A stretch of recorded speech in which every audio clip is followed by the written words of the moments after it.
De nuevo, buenas noches a todos. La verdad que desde ACOVI, la Asociación de Cooperativas Vitivinícolas, mi nombre es Nicolás Vicky, yo estoy como subgerente en este momento de la asociación. También vengo de Jucovi, en su momento estuve trabajando con Santi Sancho, Matías Manzanares, Eli, bueno, muchos chicos que quizás algunos de ustedes también conocieron en su momento. Es muy importante este espacio que se ha podido generar con Eli, que hablábamos sobre las distintas posibilidades que tiene la juventud y ACOVI, que es la asociación gremial empresaria que representa a las cooperativas y a FECOVITA frente al sector público y privado. O sea, nosotros nos encargamos de estar en todos los ámbitos donde se define la política vitivinícola. Es por eso que este tema de la mega sequía es una propuesta trabajada en conjunto con Eli y aprovechando la estructura que tiene ACOVI y la expertise que tiene ACOVI a través de lo que es la Comisión Hídrica, que es una comisión que está integrada por los representantes de los distintos oasis productivos de las cooperativas, que en este momento está siendo coordinada por el ingeniero Hugo Albrew, que actualmente ostenta también la presidencia de FADA, que es una organización nacional en materia de gestión y proyectos hídricos. Y también está dirigida la comisión por el ingeniero Daniel Masi, que más adelante, antes de la exposición, le voy a leer brevemente el currículum para que sepan quién es. Esto es para que ustedes tengan el panorama, porque quizás muchos de ustedes no conocen qué es ACOVI. Así como FECOVITA se encarga de la parte empresaria, o sea, que tiene como fin darle robustez al negocio de las cooperativas y los productores, o sea, generar la mayor posibilidad de rentabilidad. ACOVI tiene la función de representar al cooperativismo en todos los ámbitos donde hace la actividad vitivinícola. En eso les pongo un ejemplo: tenemos participación en la Corporación Vitivinícola, tenemos la participación en otras instituciones como la Federación Económica, la Unión Comercial e Industrial. Somos parte ahora de una mesa que se ha creado de la producción y el empleo, donde están las 6 cámaras más importantes de Mendoza, para definir también el futuro de las políticas que sean mejores para fomentar el empleo y el trabajo. También tenemos representación en el tema del INB, el Instituto Nacional de Vitivinicultura. Somos quienes estamos en las paritarias vitivinícolas, representando al sector empresario, cooperativo y productivo. También en todo lo que hace la corresponsabilidad gremial, a los temas laborales, a los temas energéticos y de medio ambiente, bueno, la lobesia. Hay muchos temas, como ustedes verán, que como FECOVITA tiene el ámbito comercial, todos estos otros temas deben ser abordados y su especificidad está en ACOVI. Bueno, Eli, dejarte también a vos la posibilidad de comentar a los chicos cómo surge este tema de la mega sequía y la importancia. Ahí me comentás que está, ¿quién se había conectado? Que no leo hoy en el... Karim, creo que está, lo vi por ahí recién. Ahora no lo veo. Bueno, Karim de la Cámara de San Martín.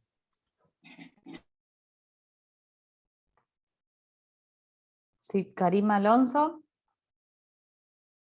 No sé, no lo veo. Presente.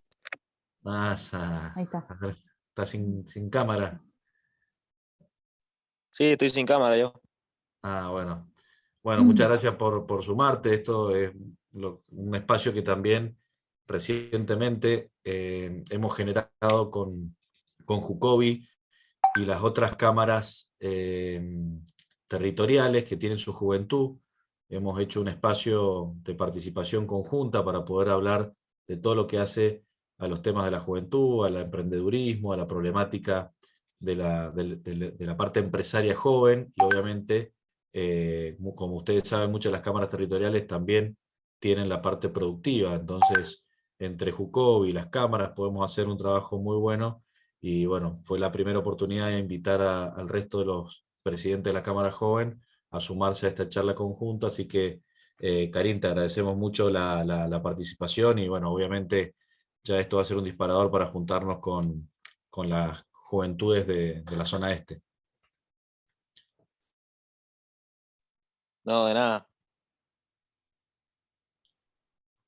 Bueno, por mi parte, primero que nada me presento, mi nombre es Elizabeth Alonso, soy presidenta de Jucovi. Primero que nada me gustaría agradecer a todos los que ya están presentes. Como decía Nico, esto surgió a raíz de bueno, esta comunicación que tuvimos con los chicos de las diferentes cámaras y nos pareció una buena temática para empezar a trabajar y a involucrarnos y a conocer un poco más sobre de qué se trata. Así que nada, para no demorar mucho más, muchas gracias a todos por participar. Y bueno, si alguno tiene dudas o preguntas, estaría bueno que lo podamos ir charlando para, para ir consultando sobre la temática que vamos a trabajar. Dale, Eli, muchas gracias. Bueno, la idea es una primera parte a cargo del ingeniero Daniel Masi, posteriormente otra parte a cargo del ingeniero Felipe Genovese, y ahí, si les parece, abrimos a la parte más interesante, que es el intercambio, las preguntas, esto que vos bien decías. Ahí le voy presentando al ingeniero Daniel Masi. Bueno, es ingeniero agrónomo. Su especialización profesional es obviamente en todo lo que hace a la integración horizontal y vertical de pequeños productores. Estuvo gerenciando proyectos agrícolas, hídricos y de obra pública y consultorías con FAO, con el Banco Mundial y con el BID. Fue responsable del plan de integración de productores del proyecto de transformación de bodegas Viñedas Giola, o sea, lo que ustedes saben que es la transformación de Giola en Fecovita. También estuvo en la Secretaría Técnica del Departamento General de Irrigación, fue subsecretario de Infraestructura del Desarrollo del Ministerio de Ambiente y Obras Públicas de Mendoza, y actualmente es responsable del área de servicios cooperativos, de la unidad de servicios cooperativos de la parte agrícola en Fecovita. Así que gracias, Daniel, por tu tiempo y tu experiencia, y bueno, esperemos poder aprender de vos. Muy bien, gracias. Comparto pantalla, Nicolás. Dale. Bueno, muy bien. Vamos a ver si hablamos un rato de esto que hemos llamado megasequía. Quería ver, ¿se ve el paso de Filmina? Perfecto. Muy bien. Bueno, encantado de estar entre jóvenes cooperativos. Saludos a todos. Algunos nombres me suenan por su papá seguramente. Así que un gusto poder charlar este tema del agua. Bueno, estamos en una situación, vamos a detenernos brevemente en tratar de justipreciar la gravedad de la situación en la que estamos. No tenemos registros peores de nevadas en la cordillera de los Andes, ni de escurrimiento de los ríos. Estamos en la historia de lo que tenemos registrado en Mendoza, probablemente en el peor año. Si bien esto en agosto se tiene que cerrar, pero los pronósticos que hay para estos días que quedan de agosto, aparentemente no habría ninguna precipitación de importancia. Ojalá que se equivoque el pronóstico, porque de ser así, como les decíamos, estamos en el peor año de nevadas en la cordillera de los Andes. Además, no hay acciones que nos ayuden a preparar o a mitigar esta situación. No se ha hecho nada, particularmente desde el sector público, el sector oficial, para prepararnos a esta situación, siendo que era una probabilidad bastante alta de ocurrencia. Ya venimos hace varios años con una situación delicada. Y hasta hace muy poco la información en este sentido estaba retaseada, por eso al conseguir alguna información con ACOBI, tuvimos la posibilidad de generar un documento que Nicolás Vicky presentó a otras entidades y pudo salir a la luz con el aval de muchas entidades y destapar este tema que estaba un poco velado, quizás intencionalmente porque, por lo que estábamos diciendo, no hay nada para solucionar o para mitigar esta crisis.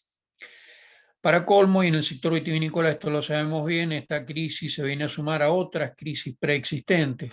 No nos encuentra en un momento fuerte de la economía o de las organizaciones, así que estamos debilitados para poder afrontarla. Y lamentablemente vemos como un posible escenario dentro de unos meses el abandono de algunos cultivos y por lo tanto el éxodo de la gente que se va a quedar sin trabajo, no tiene nada que hacer en alguna finca, en algunas zonas periféricas, entonces evidentemente tendrá que irse a otro lugar a trabajar.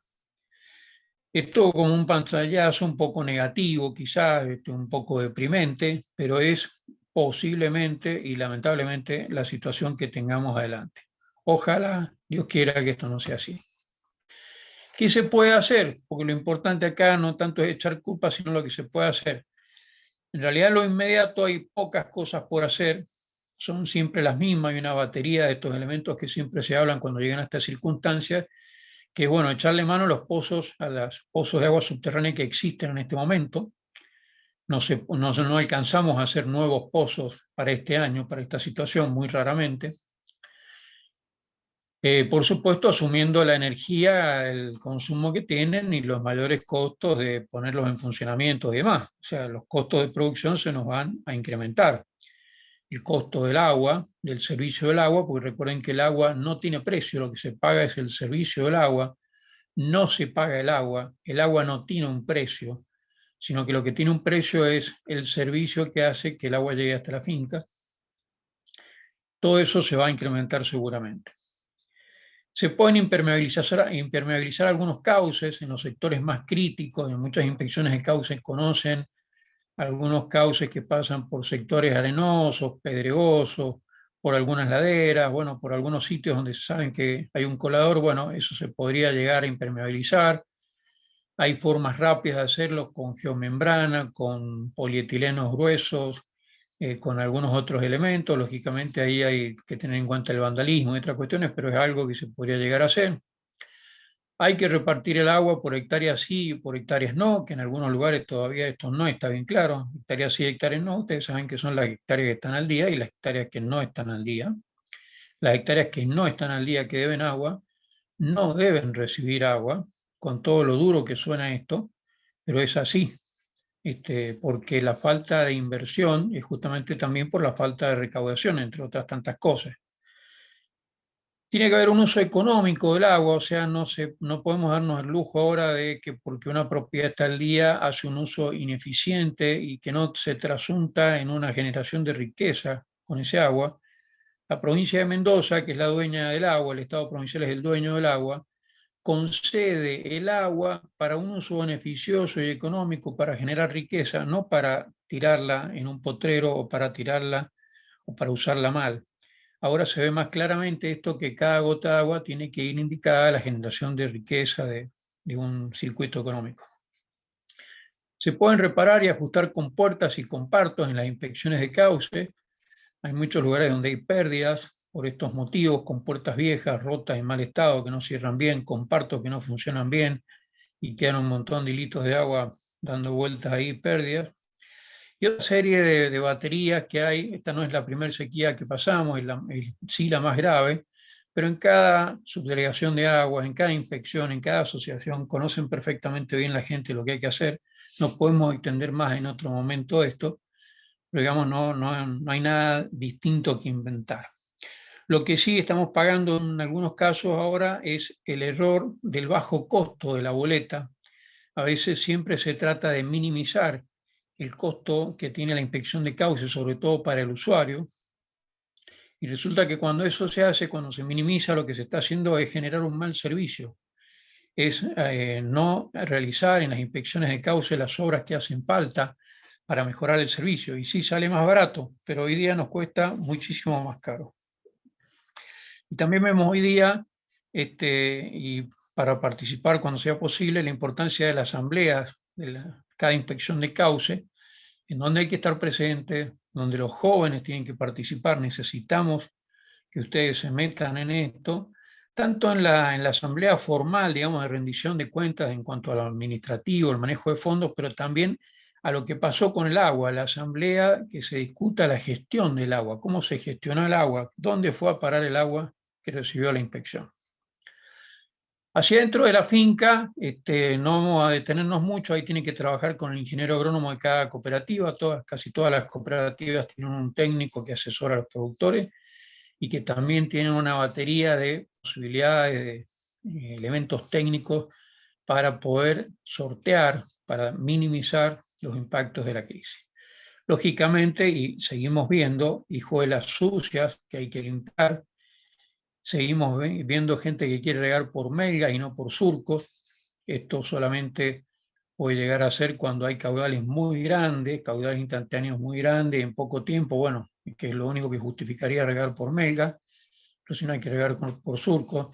Habrá que hacerlo camellón por medio cuando se pueda, etcétera. Hay una serie de otras cosas que hay que hacerlas.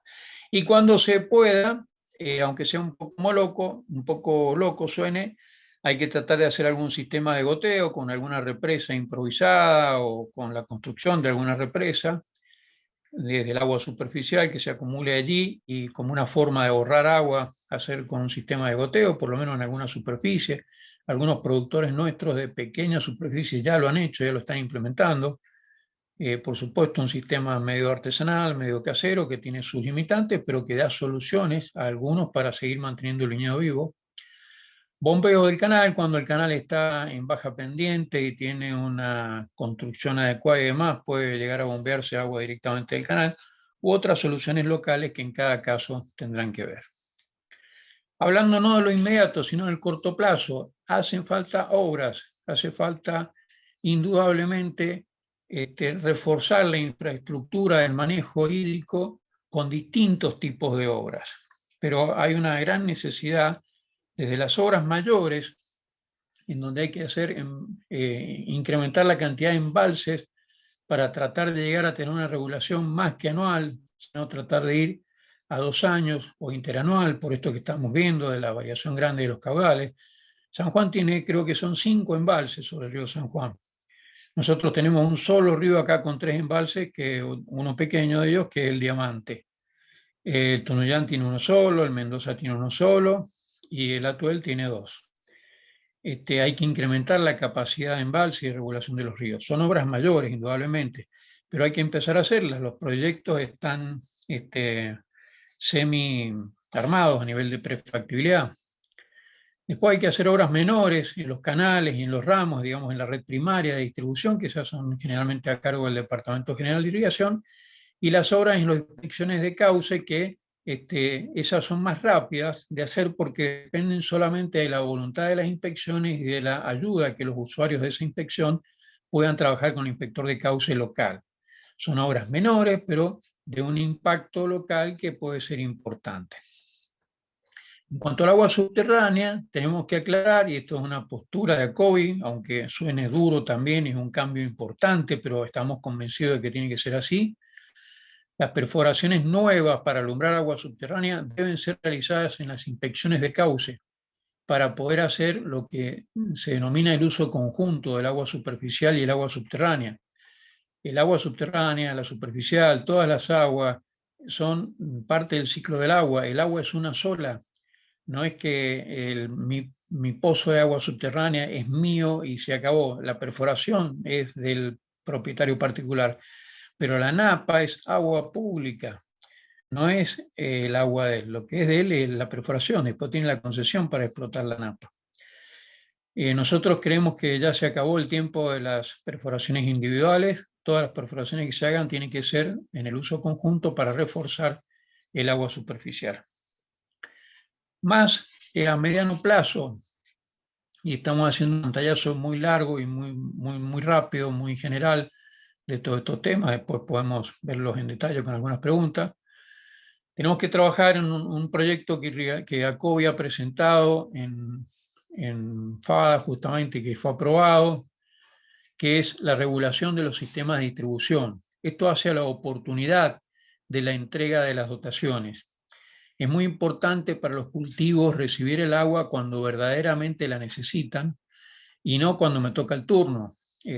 Antes de esta sequía, en épocas difíciles, a veces nos ha tocado regar en algún lugar el 10 de diciembre y después de 40 días tener el otro turno, o sea que si acaso podemos regar toda la finca, recién el 20 de enero tenemos el próximo riego. En todo ese periodo las plantas han estado en estrés, con ondas de calor. La producción vitivinícola, y ni hablar otros tipos de producciones, tienen una afectación muy importante. Entonces, este proyecto de poder regular los sistemas de distribución y acercarnos lo más posible a la demanda real de los cultivos y en el largo plazo a lo que se llama el riego a la demanda, por ahora se practica riego acordado y otras cosas parecidas, aumenta muchísimo la productividad y la misma cantidad de agua que recibo me rinde mucho más en los cultivos. Esto lo saben bien los que tienen pozo, que cuando tienen necesidad de regar, aprietan un botón, están regando y bueno, y tienen un mejor resultado a veces cuando pueden llevar adelante la tarifa de la electricidad, un mejor resultado que otros productores que dependen de los turnados. Hay muchas acciones que no son de infraestructura, que son de tipo institucional. El Departamento General de Irrigación debe transformarse, y esto es mediano plazo, largo plazo, pero los proyectos están elaborados, habrá que actualizarlos, en el Departamento de Aguas de la provincia. Nos tiene que convencer esta crisis que estamos viviendo ahora, que hay que formar sobre el actual DGI, sin desplazarlo, sin eliminarlo ni nada, sino al contrario, acrecentándolo y fortaleciéndolo institucionalmente, el Departamento de Aguas de la provincia, que es el mayorista del agua, el que hace prospectiva, el que hace planificación y el que está atento a al manejo mayorista del recurso hídrico de toda la provincia. En cuanto a las inspecciones, muchachos, hay que participar en las inspecciones de cauce y hay que tratar de liderarlas. Hay que darles apoyo. Hay inspectores de cauce que funcionan muy bien y hay inspectores de cauce que no funcionan. Y en el medio de todo. Pero muchos de ellos no funcionan porque están solos, no tienen fondos, no tienen apoyo. Hay que meterse en las inspecciones de cauce. Hay un sistema de elecciones, un sistema de participación. Tiene varios órganos la inspección y en ellos perfectamente nosotros podemos trabajar. Lo mismo que en las asociaciones. ¿Por qué? Porque son organizaciones intermedias que hacen a la riqueza del entramado social y en este caso a la riqueza del manejo del recurso hídrico que requieren que nos metamos allí. Si somos productores agrícolas y dependemos del agua, tenemos que estar metidos en este entretejido. No podemos esperar que el inspector arregle las cosas. No podemos esperar que irrigación arregle las cosas, porque por ahí no las arreglan. Nos tenemos que meter, y aquí las cooperativas tienen una función importante, sobre todo aquellas que zonalmente toman muchos productores. Seguro que ganamos la elección. O sea, si presentamos un socio nuestro que es apoyado por toda la cooperativa, la elección estamos ganando y además tenemos resortes técnicos para apoyar a esa inspección de causa. Y no solamente tenemos que meternos ahí, sino en las organizaciones intermedias de la producción local para también liderar los procesos que hacen a estos cambios. Caso concreto, le digo, fíjense la importancia que ha tenido ACOBI en este momento, donde fue la institución que hizo punta para presentar a nivel provincial este problema de la sequía que estamos viviendo y remover el avispero, como se dice. Gracias, bueno, aquí hay gente que pudo hacer esta cuestión. Y una obra importante que no podemos dejar de mencionar y que va a ser motivo de la exposición del ingeniero Genovés es, nos está faltando agua, nos vamos a pelear por el agua. Tenemos graves déficits de agua y tenemos el cupo de agua del Atuel que discurre hacia la provincia de Agua Abajo y que Mendoza no lo está ocupando. Es una incoherencia y una inconsistencia terrible que estemos frente a esta situación. Para todas las obras que vamos a hacer necesitamos mucho financiamiento, hay mucha inversión, estamos hablando de varios ceros en dólares, no nos alcanzan los fondos provinciales ni fondos nacionales, hay que ir con los gobiernos locales y nacionales a buscar financiamiento internacional para poder soportar toda la inversión necesaria en infraestructura que es muy grande. Y no es un descubrimiento de ahora, sino que hay muchos años de desinversión en infraestructura hídrica. Como también pasa con los caminos, ustedes habrán visto el estado de las rutas y demás. Arreglamos plazas, arreglamos un montón de lugares que quedan muy bonitos, pero todo lo que se refiere a la producción nos falta un montón de inversión para avanzar. Este es un poco el esquema y el panorama general de la situación. No era este el tema principal de hoy día para ustedes, pero queríamos ponerlo al tanto porque aquí hace falta armar un poco de lío y los jóvenes son aquellos en las sociedades encargados de hacer lío, de remover el avispero, de impulsar a los mayores a hacer los cambios que están pendientes hace mucho tiempo. Esa es la verdadera actitud del joven que está buscando siempre esta posición de cambio, de avance, de progreso, de no quedarnos quietos, de no conformarnos. Y bueno, yo sinceramente espero eso también de los jóvenes de Jujuy y de toda la provincia, particularmente los del sur con respecto a los del Río Grande. Nada más por ahora y quedo atento a después de la exposición del Felipe o cuando ustedes digan a poder discutir alguna de estas cosas. Bueno, Daniel, muchísimas gracias, muy claro. No sé si hay alguna duda puntual de esto o continuamos con Felipe. Ahí aprovecho para, no sé si sigue conectado, está Nicolás Alonso. Él es presidente que está a cargo de la juventud de la Cámara de Alvear y también es el presidente de la parte joven de la Federación Económica de Mendoza, que a su vez representa y tiene una participación muy importante en lo que sería CAME Joven, que es la entidad nacional que nuclea a las federaciones económicas de las otras provincias. Bueno, ahí dice que está viajando poca señal. Bueno, Nico, muchas gracias por sumarte y bueno, queríamos hacer mención también al trabajo que estamos haciendo articulados. Y una aclaración o reconocimiento nobleza obliga, el comunicado que salió firmado por 22 entidades agrícolas, no solamente vitivinícolas, sino de todos los sectores agrícolas, para poner en agenda política el tema de la mega sequía y la problemática por la falta de un plan de emergencia que necesitamos urgente, fue también colaboración de la licenciada Cañadas en la redacción y en el armado del comunicado, así que muchas gracias, Ale, por la ayuda.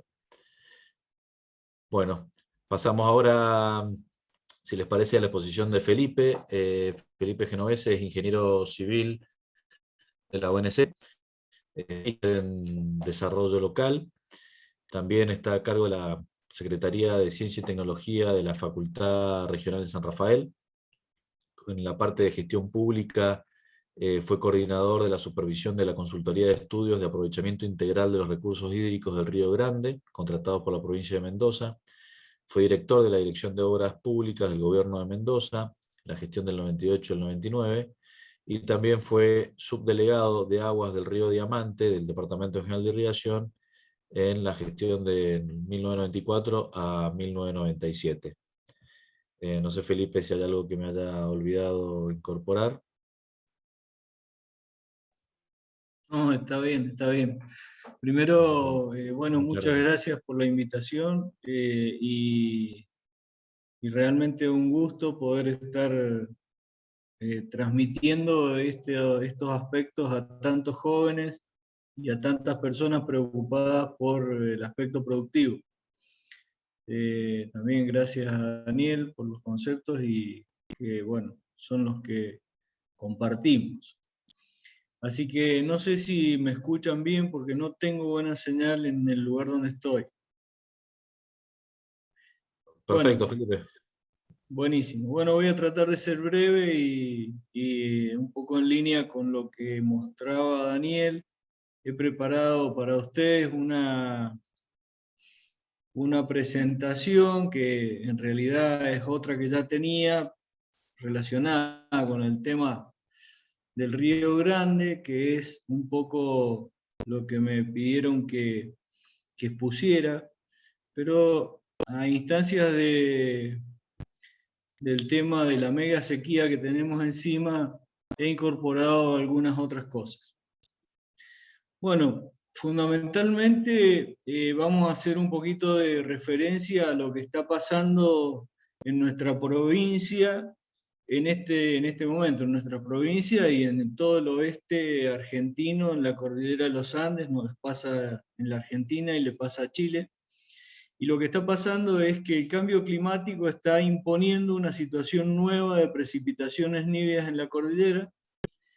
Los vientos del oeste, los vientos fríos del oeste que venían del sur, hoy están presionados por una corriente cálida que viene desde el norte, por el cambio de temperatura del universo, de nuestro globo terráqueo, y los anticiclones del Pacífico Sur lo dejan ahí estancado, de tal modo que cada vez estos vientos del oeste tienen menos influencia en las precipitaciones nivias en la cordillera.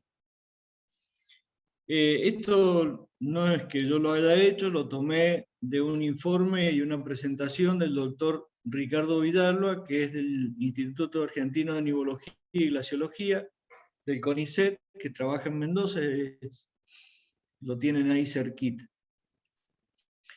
Estos análisis del cambio climático en los Andes centrales nos plantean lo que está pasando un poco en el mundo, ¿no? Acá hay un indicador que tiene en cuenta la suma de la demanda doméstica, industrial y agrícola de agua respecto del suministro de agua renovable o escorrentía local disponible, y vemos que en nuestra zona, ¿no? En nuestra provincia, la zona central de Sudamérica, tenemos una situación muy mala de ese coeficiente, de las más malas que se están verificando en la Tierra y dada por estas condiciones de cambio climático. Y como conclusión impactante, ya en el 2017, ya hace 5 años, ya se venía viendo que los modelos de escorrentías proyectados que estos investigadores realizaban junto con algunos modelos de otros países, indicaban que las escorrentías de los ríos de la provincia iban a ir bajando paulatinamente por efecto del cambio climático. Esto es lo que viene pasando, está sucediendo, o sea, lo que ellos decían por allí cerca del 2000 y fueron ratificando con registros y con tendencias, se va verificando año a año. Y aparentemente, además, se está agravando. La situación es que, bueno, tanto el doctor Villalba, que ya hablaba de la mega sequía en el 2020, planteando esto, estaba planteando esta problemática ya que venía diciendo desde hace mucho tiempo, y que nuestros escurrimientos en los Andes iban a cambiar y se iban a modificar el esquema de precipitaciones indefectiblemente. Para que ustedes tengan una idea, y si les interesa, ya que es un tema que es sumamente crítico para nuestra provincia, el martes 17 de agosto, la semana que viene, van a hacer una presentación de una página, una plataforma desarrollada por Yanigla y que tiene en cuenta un poco la visualización de lo que pasa con las precipitaciones niveas, así que acá yo les dejo el link para inscribirse si alguno de ustedes quiere presenciar esta plataforma que van a presentar la semana próxima. Pero bueno, yendo a lo que sucede, si uno ve lo que ha pasado a lo largo del año con las estaciones nivométricas de la Laguna del Diamante o de cualquier cuenca de los ríos de Mendoza, las estaciones nivométricas son estaciones remotas ubicadas en las cuencas de aporte de los ríos de Mendoza, en las cuencas altas, para evaluar el equivalente de agua que significa la precipitación nívea. Esos registros van dando una tendencia de lo que puede suceder, y de ese modo se puede hacer pronósticos más acertados. Entonces, si ustedes miran este gráfico, van a ver que paulatinamente han ido descendiendo las precipitaciones, y la media, el promedio histórico es este negro que está acá, y el rojo es el del año pasado, y si uno ve el de este año, estamos prácticamente peor que este, con un valor en este caso del 65% de lo esperado para esta temporada 2021, ¿no? O sea que estamos prácticamente, fíjense, en el eje de las abscisas o el eje horizontal. Eso es lo que pasa para el río Diamante. Y lo que se prevé para esta temporada es que sea el del 65%. Ahora, esto del 65% más o menos, o qué sé yo, nos dice que es pobre o seco, pero el límite de ser pobre o seco es justamente 65%. En este análisis de cuando uno dice si es seco o pobre, o sea que estamos prácticamente con un año seco y ahora todavía aún más acentuado. Y venimos con esa tendencia desde hace más de 10 años. Más de 10 años. Lo mismo pasa para el río Atuel. Estos rojos son los registros de precipitaciones niveas y se espera también un año pobre o seco prácticamente porque la precipitación registrada es 67%, con lo que ha pasado en lo que resta del año, que no ha nevado nada, prácticamente estamos en un año seco. De nuevo, esta situación se viene dando desde hace más de 10 años. Evidentemente, la situación del río Atuel está reflejada por ese diagrama que yo les mostraba predictivo que han estudiado los investigadores del CONICET y que nos dicen que vamos a ir bajando irreversiblemente. Actualmente el río Atuel, además de esta situación, se ve comprometido con su disponibilidad por un dictamen de la Corte de Justicia de la Nación, en donde, por un reclamo de la provincia de La Pampa, argumentando que es un río interprovincial, está reclamando que el río Atuel le entregue a La Pampa 3,2 metros cúbicos por segundo, situación que ha quedado por estos últimos meses en suspenso, pero que todavía es una espada de Damocles que tiene el río Atuel encima. El río Malargüe pasa lo mismo. El río Grande ha tenido un comportamiento de mejor precipitación nívea, pero también de muy escasa precipitación nívea. Para la temporada 2021 se esperaba un comportamiento del 74% de escurrimiento de la media, lo cual estimamos que, o a mí me parece que es muy optimista. Bueno, estas condiciones, el río Grande, por supuesto, está más al sur que el resto de los ríos y tiene una condición un poco mejor, pero igualmente está sufriendo sequía. Estas situaciones nos están dando condiciones de escasez marcada en los ríos de la provincia y nos está generando una problemática de mega sequía muy fuerte, que es lo que citaba el ingeniero Masi recién, y que nos pone en situaciones productivas muy críticas. Vuelvo a pasar lo del río Atuel porque es una cuestión muy crítica y que está, digamos que, condenando la disponibilidad hídrica del río Atuel. Bueno, ¿cuáles serían, digamos,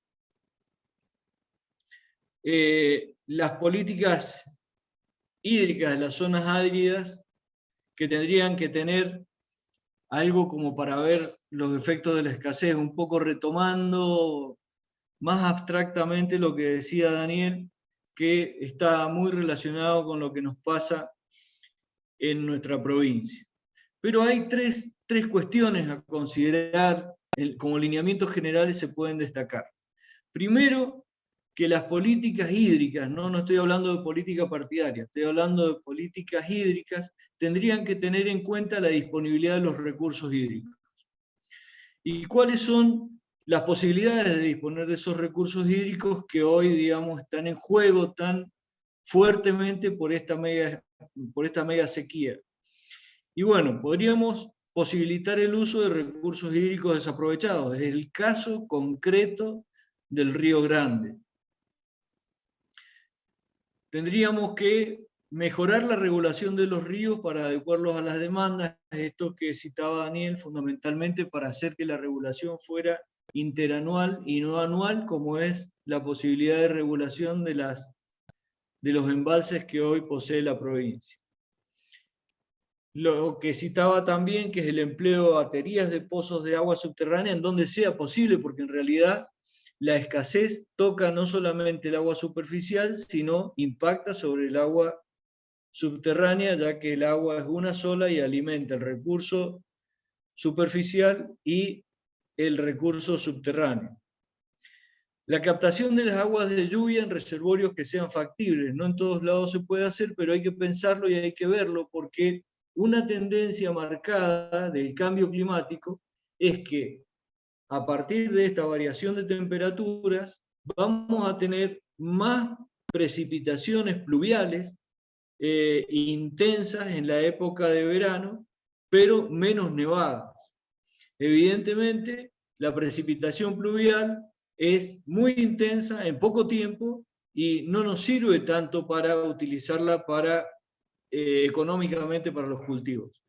De tal modo que tenemos que buscar la vuelta de que ese agua de lluvia, de algún modo, la podamos aprovechar. Esto tiene dos características interesantes. Una posibilidad sería que el agua de lluvia la pongamos en un reservorio. Y otra posibilidad es que tengamos un sistema de distribución de agua tan flexible que nos permita que en el lugar donde está precipitando, que en general son zonas muy acotadas y de baja superficie, allí podamos interrumpir el riego o la distribución de riego en ese solo sector. Eso serían unas de las posibilidades. Bueno, esto es lo que acabo de decir ahora, la adecuación de la red de distribución en los sectores donde se verifiquen las precipitaciones. Y la otra posibilidad que queda, que es una posibilidad que ya ha sido empleada en otros países, es el reuso de agua, o sea, la depuración y regeneración de aguas residuales para su reutilización. Además de otras cosas que podríamos incorporar, pero en realidad no son muchas, digamos. El agua no se fabrica. El agua, en algunos casos, con mínimas cantidades, sí se puede condensar de la humedad relativa del ambiente, pero requiere mucha energía y son pocas cantidades las que se puedan usar. De tal modo que un poco las políticas hídricas que se debieran implementar en la provincia, que tendrían que tener en cuenta la posibilidad de disponer de mayor recurso hídrico. Por otro lado, tendríamos que tratar como segunda instancia, la barra negra del Zoom me hace bulla. Bueno, ver qué es lo que pasa con las redes de distribución.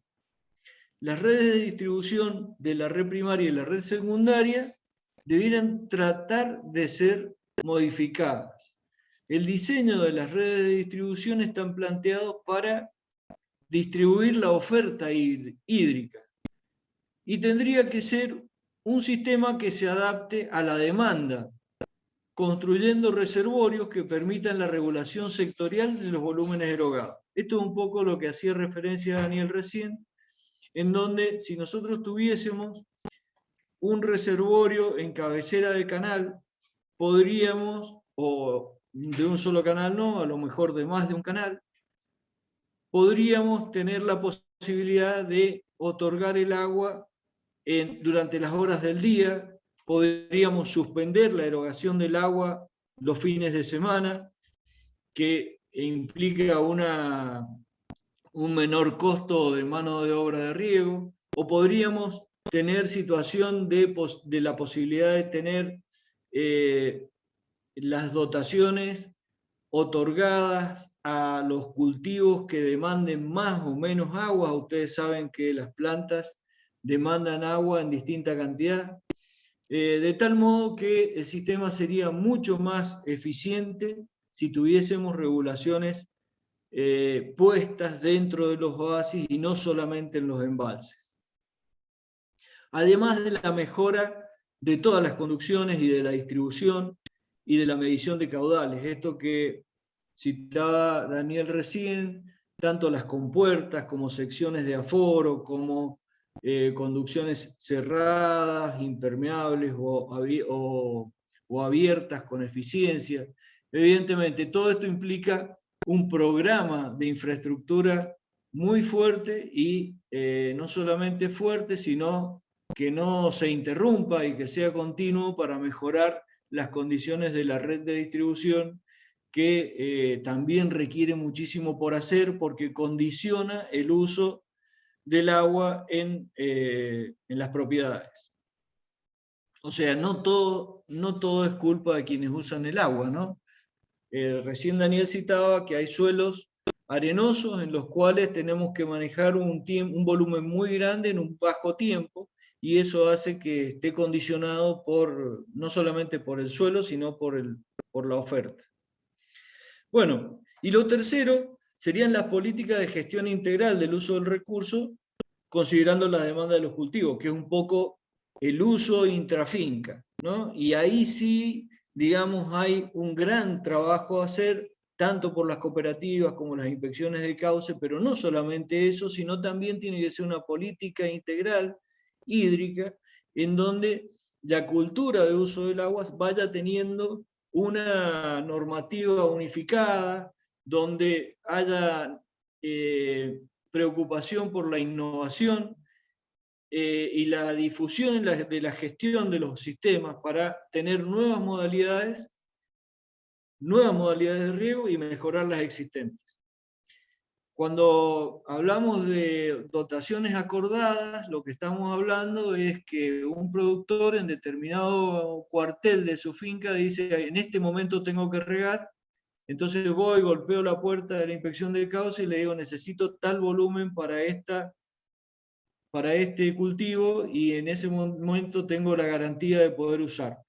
Eso sería lo óptimo, y tendríamos de esa manera una mejor utilización de los cultivos, pero bueno, es algo que hay que perseguir, pero necesariamente se debe tener una política hídrica que persiga esta actividad, y sin duda alguna, es un reto para ustedes, digamos, para ustedes que son jóvenes y pueden incidir en que las inspecciones de cauce y los que definen cómo deben ser los sistemas de riego puedan ir modificándolos paulatinamente. Bueno, como corolario,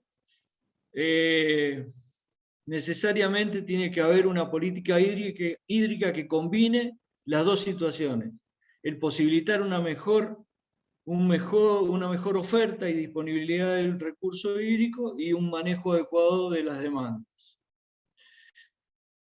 Pero en todo esto que estamos diciendo, y un poco haciendo colación a lo que Nicolás decide, también lo que tengo como planteo más profundo para hacerles es que el único recurso hídrico provincial no utilizado es el Río Grande, y que no hay una política hídrica que esté orientada hacia la utilización del Río Grande, y es por eso que la idea es hacer hincapié y comentarles a ustedes cómo ha sido la historia de esto del Río Grande y que tantos años de estudio lleva, para que ustedes se interioricen de qué es lo que está sucediendo con este tema. Entonces, la idea es comentarles, bueno, que hace muchos años se está estudiando con el tema del Río Grande, y fundamentalmente los primeros inicios tienen como objetivo el uso de agua del Río Grande para riego, de tal modo que este río, que tiene la particularidad de ser un río interjurisdiccional, porque pasa por 5 provincias y llega al Atlántico, tiene a partir de allí el interés de uso de estas 5 provincias. De tal modo que a partir de eso, en el año 1976, se conformó el Comité Interjurisdiccional del Río Colorado, que es esto que se llama COIRCO, en donde se establecieron las pautas de uso en cada una de las provincias. Esas pautas de uso fueron establecidas a partir de un estudio técnico y después, avanzando en el tiempo, porque todo acá se hace bastante lerdo, en 1989, Agua y Energía Eléctrica, con ese proceso que llevó a Agua y Energía Eléctrica junto con Hidronor en la Argentina a posibilitar el desarrollo energético, estudió el Río Grande e incluyó un conjunto de 5 embalses a lo largo de la cuenca del Río Grande en la provincia de Mendoza.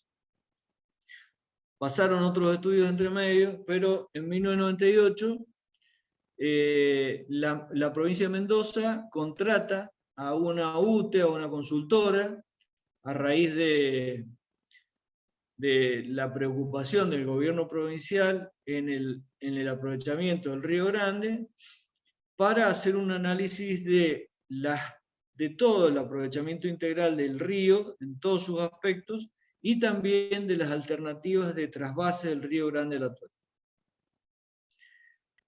Este estudio finaliza con que la consultora recomienda como alternativa de trasvase la realización del trasvase desde la cuenca alta del Río Grande y también la construcción de Portezuelo del Viento, que es el proyecto que hoy se está a medias licitando.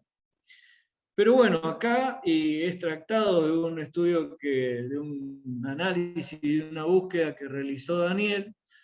Sí podemos decir, y no nos tiene que asustar el tema del Río Grande como una cuestión imposible, ¿no?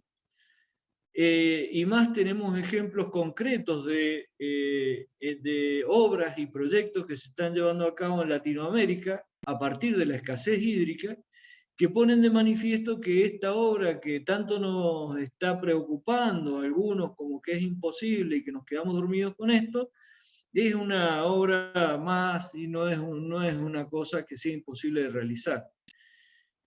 Por ejemplo, bueno, en España es algo que se está realizando permanentemente en cuanto a trasvases y kilómetros de tuberías. Acá hay algunos links de YouTube que los ha proporcionado el ingeniero Masi. En Chile, que lo tenemos del otro lado, y es realmente interesante visualizarlo, ellos están pensando en llevar el agua desde la quinta y sexta región, la zona del Biobío, al sur de Mendoza, bastante al sur, paralelo a Neuquén, y de la zona del Maule hasta el norte, hasta Arica, a través de un conducto que puede ir. Ahí tienen dos proyectos asociados, uno que va, la tubería va por el mar y otro que va por la tierra, y han evaluado estas posibilidades de llevar un conducto de una longitud impresionante de kilómetros para hacer ese trasvase de aguas para alimentar todas las ciudades de la costa de Chile y además darle servicio a la minería y también a la producción. Esto es una obra realmente quijotesca. Pero eso que es una obra quijotesca y hoy está en proyecto, nos da la pauta de que el trasvase del Río Grande no es nada comparado con eso, pero eso es un proyecto, pero el proyecto Olmos en Perú hoy está en funcionamiento, tiene un túnel de 20 kilómetros y han llevado de la vertiente atlántica de la zona de Perú. Perú está dividida por la cordillera de los Andes y para un lado vierte hacia el Atlántico y para el otro lado hacia el Pacífico. Es al revés que nosotros. Nosotros del lado del Atlántico tenemos zona árida y del lado del Pacífico no, y acá es al revés. Ellos tienen zona muy húmeda de la cuenca que va hacia el Pacífico, hacia el Atlántico, y han hecho un trasvase hacia la zona oeste, que es la seca, con un túnel de 20 kilómetros y 100 kilómetros de canales para regar ahí nuevas tierras, al igual que en otro sector, donde ese otro proyecto que se llama Chavimochic, que son las siglas de distintas cuencas de riego, han hecho trasvases de cuencas y están alimentando esas cuencas de riego. O sea que no estamos hablando de algo que nos pueda asustar como cosa nueva o cosa muy rara, sino que ya hay muchos antecedentes en el mundo que están vigentes y exitosos. Hay otro más que citaba Daniel, el ingeniero Masi, en la India, que es impresionante. O sea, en todos los lugares del mundo estas situaciones se dan, y evidentemente no estamos hablando de cosas locas ni cosas raras. El COIRCO estableció un programa único para el uso del río Colorado, del cual el Río Grande es el principal afluente, y allí se estableció que del Río Grande Mendoza podía aprovechar 24 metros cúbicos de la cuenca alta de los ríos en la zona del Valle Hermoso. No, para los que no conozcan esto, el Valle Hermoso es el valle que está detrás del Valle de las Leñas, donde está el centro de esquí. Y si no lo conocen, yo les sugeriría que lo conozcan porque es un lugar precioso. Allí nace el Río Grande y la idea es derivar desde esa zona ese caudal hacia la provincia de Mendoza, más otros 10 metros cúbicos condicionados a otro trasvase dentro del acuerdo del río Colorado. Pero en fin, después de un acuerdo interesante, digamos, la provincia logra que una recomposición por el tema de la promoción industrial al gobierno nacional, y la nación se compromete a entregarle a esa recomposición a la provincia para hacer obras hidráulicas vinculadas a los recursos hídricos del río Grande. No, también otras obras hidráulicas tal cual les cito. Entonces, en el 2008-2010, la provincia llama a una consultora para hacer el proyecto ejecutivo de la presa y central hidroeléctrica Puerto Suelo del Viento.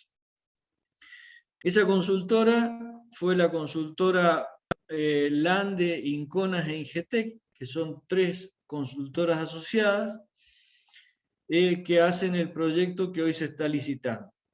Pero en el medio de esos estudios también se le encarga, la provincia le encarga a esta consultora que evalúe la posibilidad de hacer un portezuelo del viento de menor altura, con igual potencia, esto ya les voy a explicar un poquito, y contemplar la construcción del trasvase. Bueno, esto no fue tenido en cuenta. En el 2011 se inició la licitación del proyecto definitivo con el portezuelo del viento tal cual hoy se está adjudicando o no. Se presentaron 8 grupos. Esa licitación quedó truncada con la presentación de esos 8 grupos de empresas. Luego, en julio del 2019, el gobierno nacional asume con la provincia el compromiso de entregarle, por ese acuerdo, por la recomposición de la promoción industrial, 1.023 millones de dólares para hacer esta obra Portezuelo del Viento y otras obras hídricas necesarias para el desarrollo de la generación hidroeléctrica provincial u otras obras asociadas. Pero fundamentalmente la generación hidroeléctrica. No se planteaba allí el tema de una política hídrica de uso del agua. Se hacen estudios ambientales, los estudios ambientales no son aceptados por el COIRCO y en realidad la licitación queda suspendida. Por eso, esta licitación, que a pesar de que se dice que está toda lista, en realidad todavía hay proyectos ejecutivos de ingeniería de detalle que se han incluido en esa licitación,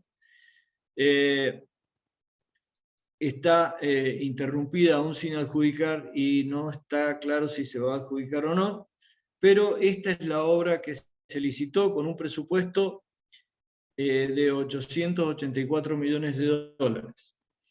Lo que se pretende hacer es una presa de este tipo, de hormigón rodillado, que es una tecnología de construcción que en especial realizan las empresas chinas. Es una presa que tiene una altura mayor que la prevista inicialmente, que tiene las características de tener un embalse con un volumen total de prácticamente 2.000 hectómetros cúbicos, ¿no?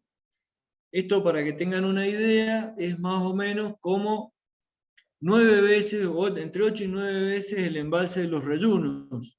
No sé si conocen el embalse de acá de San Rafael, Los Rayunos, o unas 4 veces el embalse de Potrerillos. O sea, es un embalse muy grande, muy grande, y que tiene algunos problemas respecto de esta dimensión. Pero fundamentalmente tiene algunas historias. Pero si el embalse Portezuelo del Viento se construye como hoy está planteado a ser, hay algunos problemas. Digamos que lo que se sostiene por quienes están a cargo del proyecto es que el trasvase al Río Grande se posibilitaría a partir de aguas abajo de Portezuelo del Viento. Para eso, o hay que hacer una presa en la zona de Rincón de los Godos, que está aguas abajo, o en la zona de Bardas Blancas, que es donde el Río Grande ahí da una curva y vuelve hacia el sur. Luego un túnel de 28 kilómetros y un canal de 70 kilómetros para poder llegar a la zona del río Atuel. Esta obra de la presa de Bardas Blancas fue netamente descartada por la consultora Jarza Giza, que hizo los estudios en el año 2000. Porque es una presa que es muy grande, que es muy difícil de construir por las condiciones geológicas y que hacía prácticamente imposible su realización. Por tanto, en el momento en que esta posibilidad de derivación desde aguas abajo se estudió por esta consultora, se preveía derivar el agua directamente desde Portezuelo del Viento, con lo cual se agregaban un canal en media ladera de 40 kilómetros, pero esta posibilidad no ha sido considerada en el proyecto que hoy se licita. O sea que el proyecto que hoy se licita tiene una factibilidad bastante comprometida de realizar el trasvase desde la cuenca baja. Entonces, bueno, ¿qué ganamos dentro de la política hídrica nuestra provincia de Mendoza con Portezuelo? En realidad lo que ganamos son las regalías por energía que tendría la provincia y las destinadas usualmente para obras de irrigación que se destinan desde las regalías. Para que ustedes sepan, en la concesión de las centrales del Diamante y las centrales del Niwil, que es algo que desde hace ya muchos años, solamente el 2% de las ganancias de las centrales son destinadas al recurso hídrico o a mejorar el recurso hídrico. O sea que es prácticamente una migaja, digamos.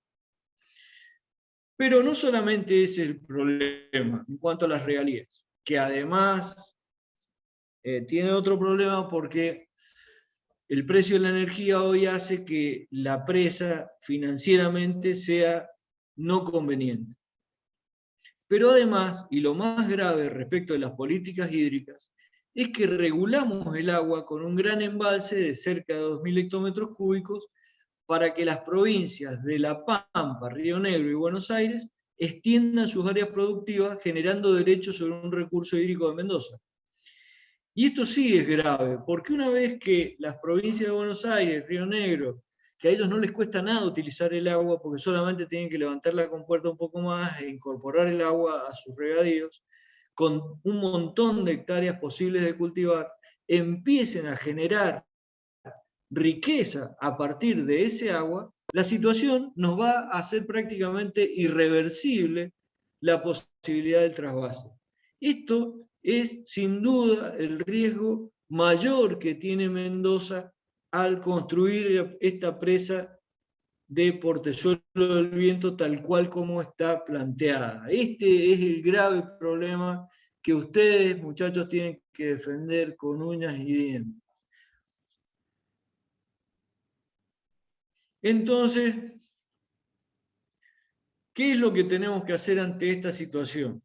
En realidad, primero, y ya lo hemos manifestado en toda esta situación, tanto a COVID como otras entidades se han opuesto a que se tenga como prioridad la construcción de Portezuelo del Viento como está proyectado. Existe otra posibilidad de construir Portezuelo del Viento y generar la misma energía, que fue el estudio que en el 2009 la misma provincia le contrató a la consultora que hoy que hizo el proyecto que hoy se licita. Felipe, una pregunta, discúlpame esa antes que digas la alternativa esta del Portezuelo Chico. ¿Podría explicar, si no lo hiciste, cómo llenamos los 2.000 hectómetros cúbicos del embalse con los derrames actuales?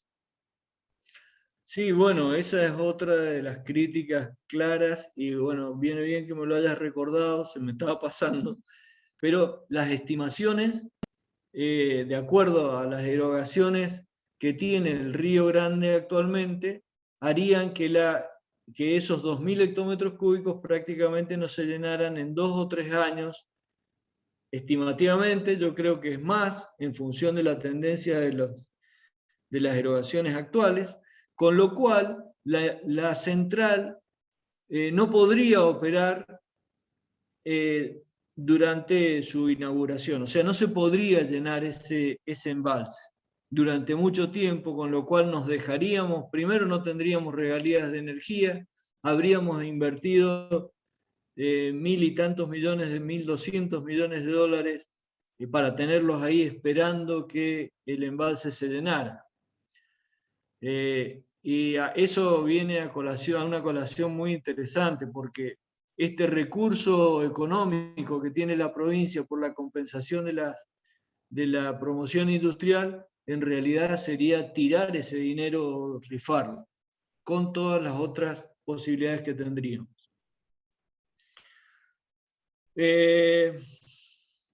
Bueno, la alternativa posible sería a esta obra, que en realidad parece que no tiene muchas a favor, sería optar por una alternativa distinta que haga que Portezuelo sea mucho más chico y que tenga una posibilidad de generación similar, pero no tanto perjuicio para la política hídrica de la provincia.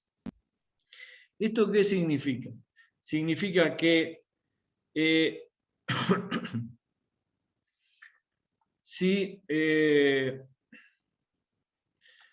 si uno hace Portezuelo más chico, la central la pone más abajo, la potencia es la misma, y podría de ese modo tener una presa más chica sin tanta afectación de regulación de caudales para las provincias de abajo y con la posibilidad de hacer el trasvase por la cuenca alta.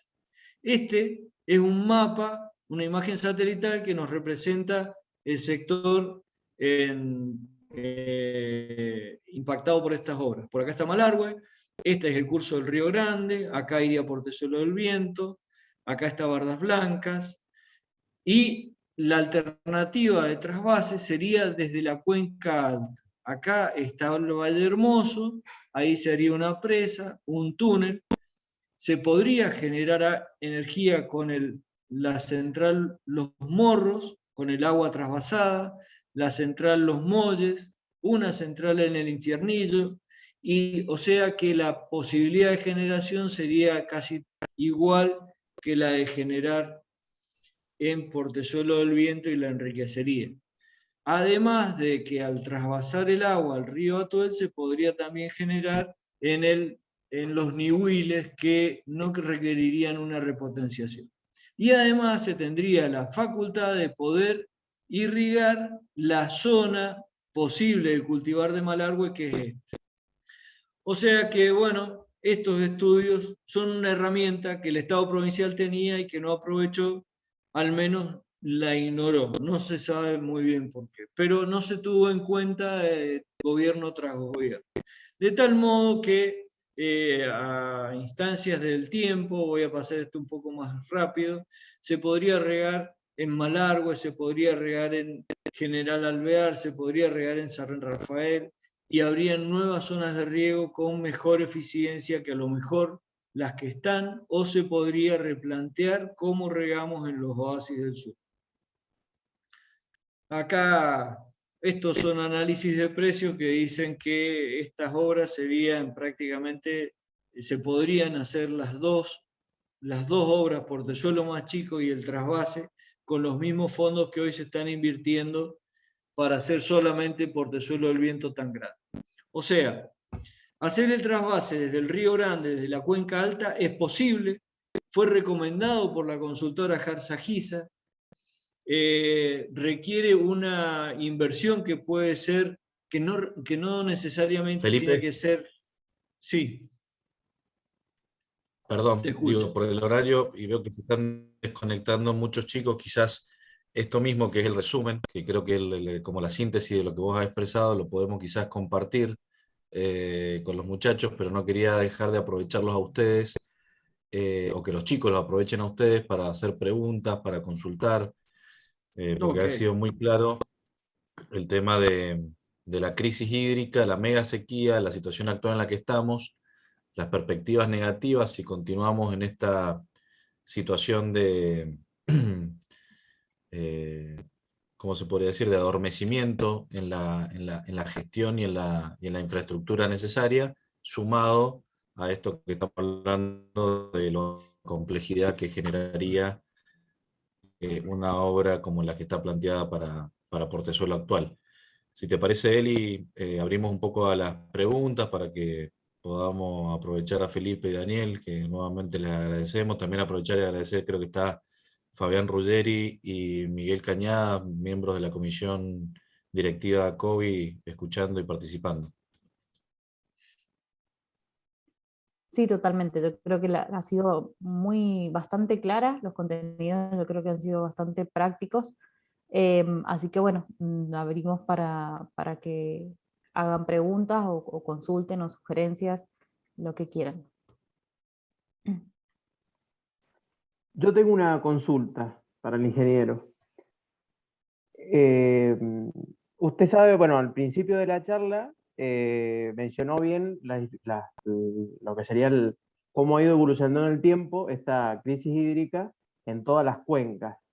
Entonces, la duda que a mí me venía trayendo de hace tiempo, yo digo, si Portezuelo, tanto en la opción A o en la opción B que usted nos proponía, en definitiva también no sería a largo plazo como comida para hoy y hambre para mañana, en el sentido de que luego el Río Grande, por más que tenga más caudal, tenga el mismo destino que tiene el resto de los ríos de Mendoza.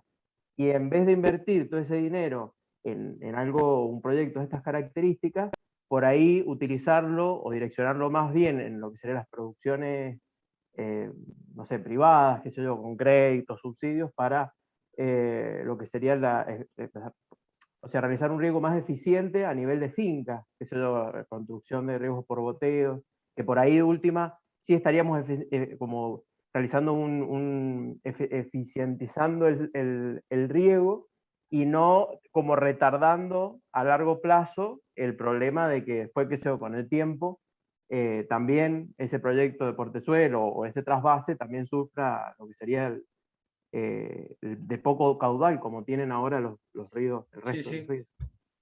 Sí, entiendo tu pregunta y creo que ahí tenemos que hacer una consideración. El Río Grande es el río más caudaloso de la provincia. Actualmente tiene, o sea, el módulo histórico ha sido alrededor de 100 metros cúbicos, que representa prácticamente una disponibilidad del triple del resto de los ríos de Mendoza. Tanto el río Mendoza como el Atuel y el Diamante tienen un módulo de alrededor de 30 metros cúbicos por segundo. Y su ubicación geográfica, que es el río que está más al sur, es el que se ve menos afectado por esta mega sequía.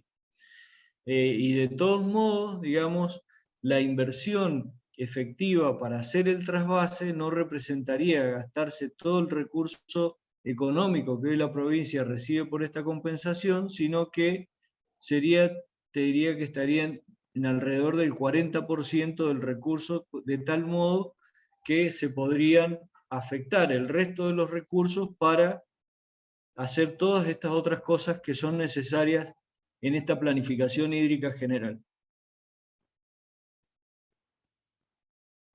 Perfecto, gracias. Puedo agregar una cosita a la pregunta de Nicolás Guisardi. El tema es que también el financiamiento para las obras de mejora que vos decías está a la mano, hay que hacerlo y se consigue. El financiamiento internacional para un trasvase es mucho más difícil porque se va a complicar por las provincias de aguas abajo, cosa que ya están haciendo. Todas las complicaciones que mete La Pampa y que van a empezar a meter Buenos Aires y Río Negro es para que no se haga el trasvase, para que no se haga por Tesuelo, que no se haga nada, porque lo que quieren es nuestra agua.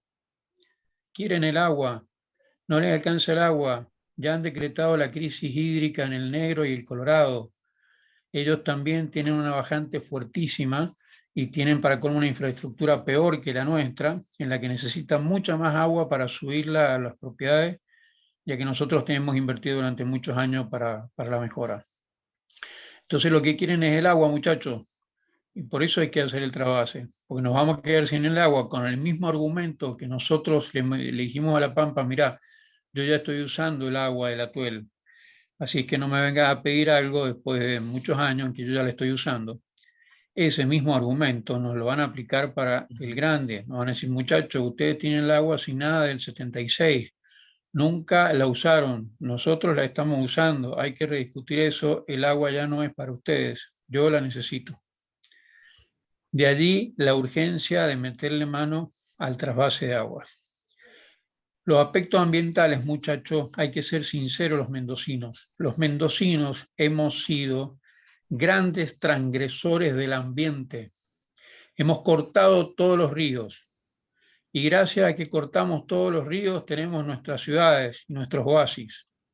Hemos transgredido el ambiente y con eso hemos generado Mendoza. No hay que tener miedo en estas cosas porque si no, no existiríamos.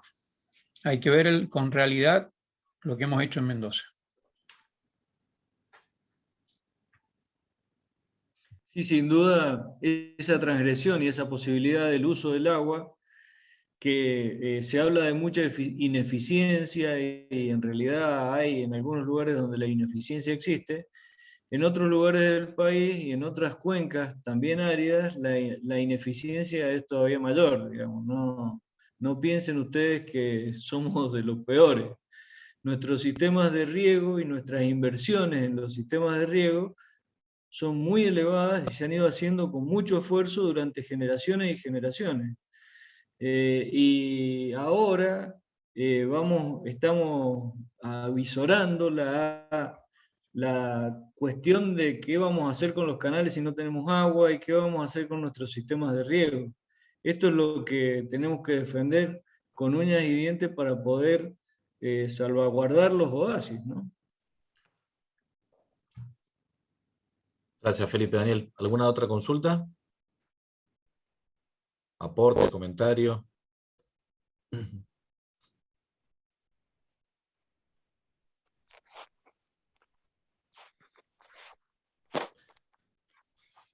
Luciano. Una consulta para Felipe. Dale. Quería saber, en caso de hacerse el trasvase hacia el río Atuel, ¿qué hay en cuanto a la calidad del agua? Si se mejoraría la conductividad, o sería peor, o sería lo mismo. ¿Qué pasaría con la calidad del agua?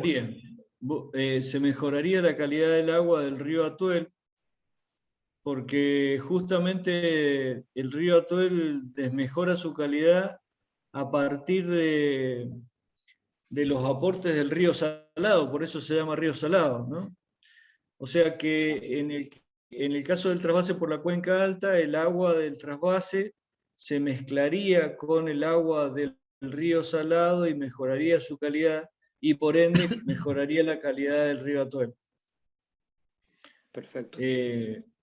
Cuando se hizo el estudio del Río Grande, en ese momento ese fue un tema justamente de mucho análisis, porque hay un sector concreto del río Salado que es donde el río Salado se contamina, que específicamente es la zona de los molles. ¿no? Ahí Ajá. hay algunos aportes de vertientes y de aguas termales y salinas que contaminan el río Salado. Ajá.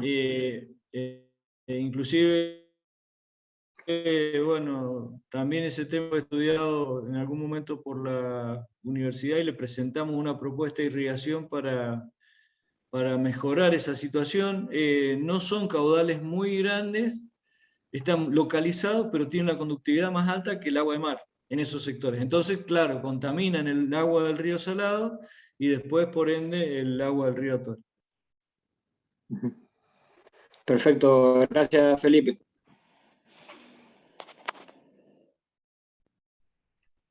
Sí, buenas noches. Una pregunta para Felipe. Felipe, quería preguntarte, un ratito no estuve en la charla de la parte cerca al final, pero la opción del trasvase por la cuenca alta, en números, ¿cómo es con respecto a la propuesta que hay hoy ya, digamos, valorizada? ¿Es algo similar, por debajo, menor o no está evaluado eso? En realidad las evaluaciones que existen son un poco, la última es del 2009, digamos. Pero si no, en esa evaluación del 2009 los valores rondaban los 400 millones de pesos, de dólares, perdón, considerando la construcción de la central de Los Morros, de Los Molles, y los canales, todo lo que haga falta. Si uno piensa en el agua, por supuesto que la posibilidad de generar energía es una posibilidad concreta, pero es algo que se puede ir haciendo en el tiempo. O sea, si hoy quisieras tener el agua en el río Salado, esa inversión sería aún menor. Perfecto. Con lo cual, lo que tenemos que definir es las políticas hídricas provinciales hacia dónde están destinadas. Y Y hay un relacionando este recupero, tema... Felipe, si puede abundar, que hay un recupero más rápido de energía porque los 4 Nehuilas empiezan a generar inmediatamente. Eso es lo que iba a destacar Daniel, claro. Y sin necesidad de repotenciar, ¿no? En realidad los niwiles están subocupados durante determinadas horas del día y no haría falta agrandar su infraestructura para generar más energía, sino que indirectamente generarían más energía al tener más agua. Eso financieramente en la evaluación es muy importante porque es un beneficio inmediato. No hay que hacer inversión, no hay que esperar tiempo. Tal cual. Y con el trasvase en la cuenca alta, ¿no implica un aumento o mejora para que de superficie de bajo riego en lo que es Malargüe, no? Sí. ¿Sí? En realidad el planteo del trasvase está considerando 7.500 hectáreas de tierras aptas que tiene Malargüe, que se ubican al noroeste de Malargüe, antes de llegar a Malargüe, y no solamente tiene la ventaja de que se puede regar eso, sino que con un canal que se derivaría desde donde está el antiguo puente de la Ruta 40 que cruza el río Salado, tendría dominio de gravedad de todas esas tierras, no habría que bombear para poder irrigar esas tierras, lo cual representa una ventaja interesante para cubrir esa zona, mientras que si se hace el trasvase por la cuenca baja, tal cual como está planteado a partir de la presa que hoy se licita, para cubrir esa superficie habría que bombear, porque el canal pasaría sin dominio sobre las tierras de Malargüe. Bueno, muchas gracias.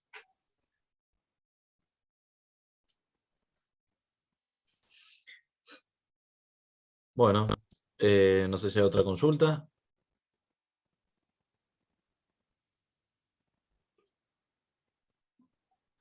Bueno, no sé, yo cierro unas palabritas nada más, agradecer a Daniel, Felipe por el tiempo, por la claridad. Creo que tenemos que mencionar que estamos con personas, y bueno, ya Hugo también que nos ha acompañado, con personas que han estado del otro lado del mostrador. O sea, han estado en la gestión, han estado participando también de la elaboración de estos proyectos. Entonces, la autoridad y la experiencia solo justifican también todos los argumentos que hemos estado escuchando, que son técnicos y no desde el punto de vista interpretativo. ¿Por qué lo digo esto? Porque primero, hablando del portezuelo y trasvase, se escuchan muchas cosas, como por ejemplo, ¿por qué no lo dijeron antes? Esto viene hace 4 gestiones de gobierno. Hay que aclarar que Acovi siempre lo puso en su ideario de plan integral del manejo de la gestión del agua y se lo ha presentado a todos los superintendentes. Además, hicimos un documento previo a las elecciones de gobernador y a cada candidato le entregamos también nuestra postura respecto al tema trasvase. Y al margen de eso, uno en la función pública y como responsable del bien común, justificar de que si estamos a punto de chocar con el iceberg, vamos a seguir en ese camino porque 4 gobiernos han dicho que hay que seguir en ese camino, creo que no es un argumento suficiente. Y por otro lado, nuestra postura siempre fue propositiva, como bien dice Felipe, de decir, reacomodemos el proyecto, hagamos un portezuelo más chico, generemos un trasvase de la cuenca alta, porque el trasvase bajo, como bien explicó, es inviable desde el punto de vista económico. Entonces, les digo estas cosas porque son los argumentos más fuertes que muchas veces van a escuchar o que se esgrimen en este tema de portezuelo. Y para cerrar, y coincidiendo con las palabras de Daniel, es clave que nosotros generacionalmente entendamos que estamos en una situación muy, muy compleja desde el punto de vista ambiental y desde el punto de vista hídrico. Si nosotros no encaramos la solución y los pedidos y encarnamos esto como algo personal que va a poner en juego nuestro futuro en la producción y nuestro futuro en el sector vitivinícola, no lo van a hacer otros. Y esto más que nada es para la gente que está viviendo en la zona sur, que son los más afectados. Entendamos que esto lo tenemos que encarar y liderar, porque son muy buena la charla, muy buena la participación de todos, y Eli, que lo haya encarado Jucovi, creo que tiene que ser un tema de agenda sumamente importante y que siempre con la actitud propositiva. Acá no es una cosa versus la otra. Sepamos que no entrar en el juego tampoco del extremo y, ambientalista ideológico donde es vida o muerte, es desarrollo o decaimiento económico. Acá lo que tenemos que buscar es que nuestra generación del desarrollo local, que nuestras producciones, que nuestra familia, que nuestro arraigo y con nuestra continuidad generacional esté garantizada por planes de largo, mediano plazo de acción en el punto de vista estatal. Nosotros, Intrafinca, haremos nuestros deberes, pero si no tenemos una hoja de ruta, que es la que tenemos que pedir y la que hemos hecho en este comunicado, es muy difícil poder hacer frente a esto. Tenemos que ir con el Estado, pero el Estado es el que sabe por dónde hacer y cómo hacer. Así que, de parte nuestra de ACOVI, agradecer, poner a disposición cuando quieran las charlas que sean necesarias, en los lugares que sean necesarios. Esto para nosotros es prioridad, así que estamos a disposición. Muchísimas gracias, y bueno, Eli, si quieres dar otra palabra también de cierre. Sí, bueno, muchísimas gracias Nico, muchísimas gracias Daniel y Felipe por la exposición.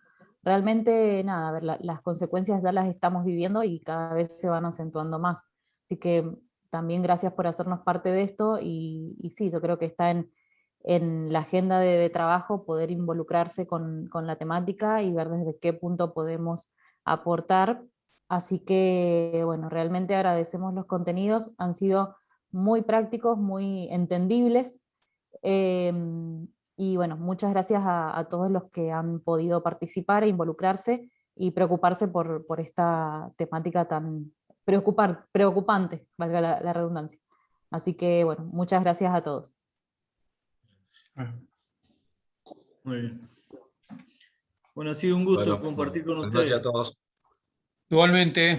Buenas noches. noches a todos. Muchas gracias por participar. Buenas noches. No, hasta luego, nos vemos. Buenas noches, muchas gracias.